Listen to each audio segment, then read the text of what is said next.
गंगा जी ने अपने 7 पुत्रों को क्यों नदी में बहा दिया, केवल भीष्म को छोड़कर।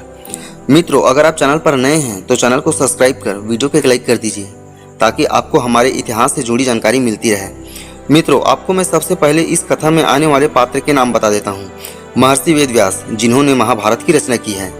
शांतनु, हस्तिनापुर के राजा। गंगा, शांतनु की पहली पत्नी। वशिष्ठ, श्राप देने वाले। सत्यवती, शांतनु की दूसरी पत्नी। दशराज मछुआरा, सत्यवती के पिता। भीष्म, शांतनु के पुत्र।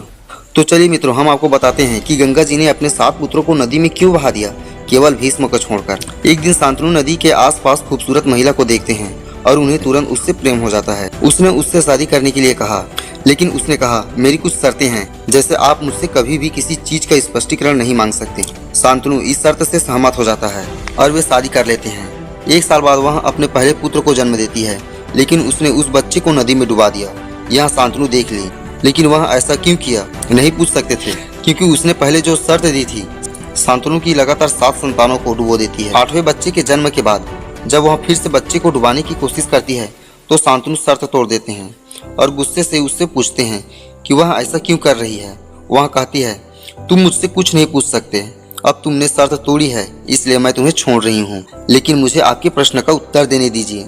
वह उत्तर देती है कि मैं गंगा नदी देवी हूँ। डूबे हुए 7 बच्चे स्वर्ग के वसु हैं। एक बार जब इन बच्चों ने वशिष्ठ ऋषि की गाय चुरा ली थी तो उन्होंने इन्हें श्राप दिया कि वे मनुष्य के रूप में जन्म लेंगे। बच्चों ने क्षमा याचना की तो वशिष्ठ ने कहा, तुम अल्पायु हो गए। मानव जीवन को अभिशाप माना जाता था, इसलिए जब वे पैदा हुए तो गंगा ने डुबो दिया। यही भूमिका गंगा को दी गई।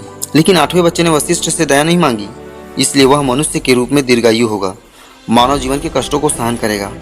वादे के अनुसार गंगा गायब हो जाती है, लेकिन वह 8वें बच्चे को अपने साथ ले जाती है और वे एक दिन उसे शांतनु को लौटाने का वादा करती है। एक दिन शांतनु को नदी के किनारे एक युवा लड़का दिखाई देता है। गंगा प्रकट होती है और शांतनु से कहती है, यह आपका 8वां बच्चा है। वह अब बड़ा हो गया है और बेहद कुशल है। 8वें पुत्र का नाम देवव्रत था। उसके साहसी व्यवहार के कारण शांतनु उसे हस्तिनापुर का राजा घोषित कर दिया।